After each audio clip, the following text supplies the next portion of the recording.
confiée par notre cher ami Chico Javier. J'aimerais beaucoup savoir comment se déroule une réincarnation, dit le docteur André Luis avec curiosité.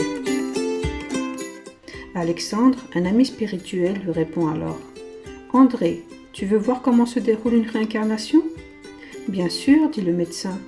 Ils se dirigèrent alors vers une petite maison en s'envolant. Et ils traversèrent d'épais murs jaunes. À l'intérieur de cette petite maison, ils cherchèrent leur ami Segismundo. Alexandre le trouva en pleurs. Ils discutèrent ensemble tous les trois. À côté d'eux se trouvait une table. Le papa portait une cravate et ne disait rien. La maman avait une belle robe et l'enfant se trouvait assis entre les deux. Segismundo était un esprit découragé, déprimé. Il était appuyé contre la table. Il avait les cheveux frisés, les mains tombant vers le bas.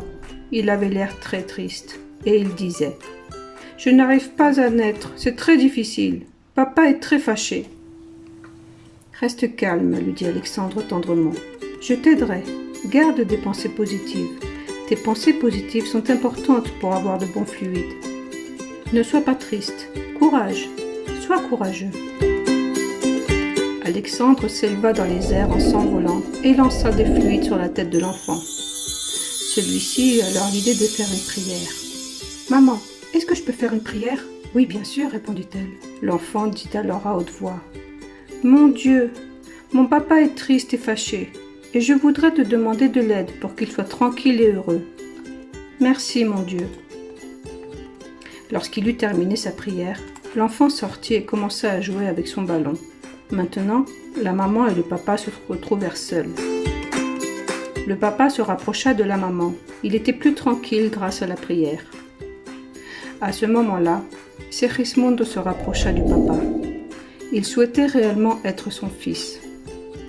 Alexandre se trouvait là également pour aider Segismundo à se réincarner. La maman appela alors l'enfant et lui dit que le papa avait apprécié sa prière et qu'il prierait désormais plus souvent le soir. Quelle joie pour toute la famille!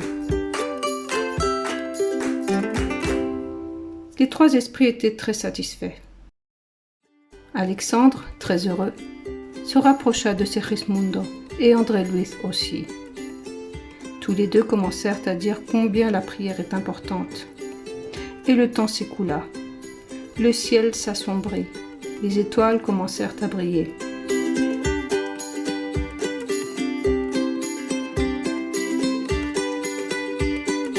La maman avait préparé le lit. Chacun avait son côté du lit.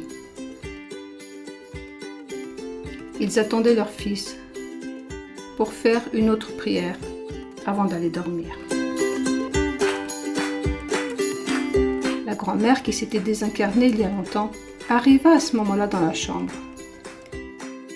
Les esprits savaient que c'était l'heure de la prière. Ils entrèrent alors dans la chambre. Alexandre entra le premier. Segismundo et le docteur André Luis l'accompagnaient également. Alors, l'enfant fit la prière en demandant à Dieu de bénir le papa. Puis il se rendit dans la chambre et embrassa son papa et sa maman. Segismundo fut emmené dans un autre endroit. André et Alexandre prenaient soin de lui. La grand-mère désincarnée les accompagnait également pour les aider. Segismundo était maintenant couché. Alexandre lui demanda de penser qu'il allait devenir de plus en plus petit. Alors, ils émirent tous des fluides sur lui afin de l'aider dans ce processus. Soudain, un fluide apparut autour de Segismundo. Il devint de plus en plus petit, tout en perdant son apparence physique. Il devint tout petit comme un bébé, puis encore plus petit. Alors, ils prièrent tous pour l'aider à atteindre la taille d'une petite boule. Alexandre remit cette petite boule à la grand-mère.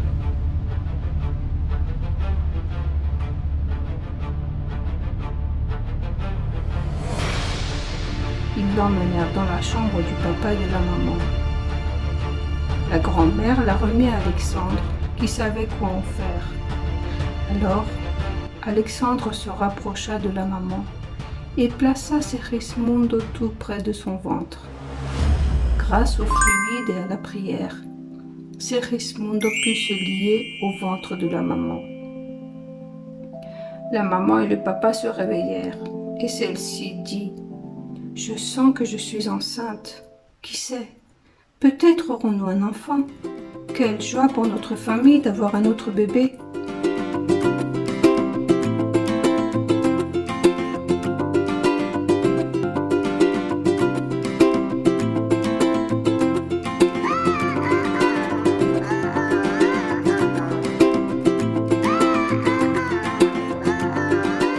Le temps s'écoula et le ventre de la maman grandit de plus en plus, jusqu'au jour où il fallut l'emmener chez le docteur. Le papa resterait près d'elle pour assister à la naissance du bébé. Les esprits s'approchèrent lorsque la maman fut prête pour venir en aide à la naissance de Segismundo. Le docteur coupa un petit peu le ventre de la maman pour pouvoir en retirer le bébé. La tête du bébé sortit en premier, puis il sortit tout entier.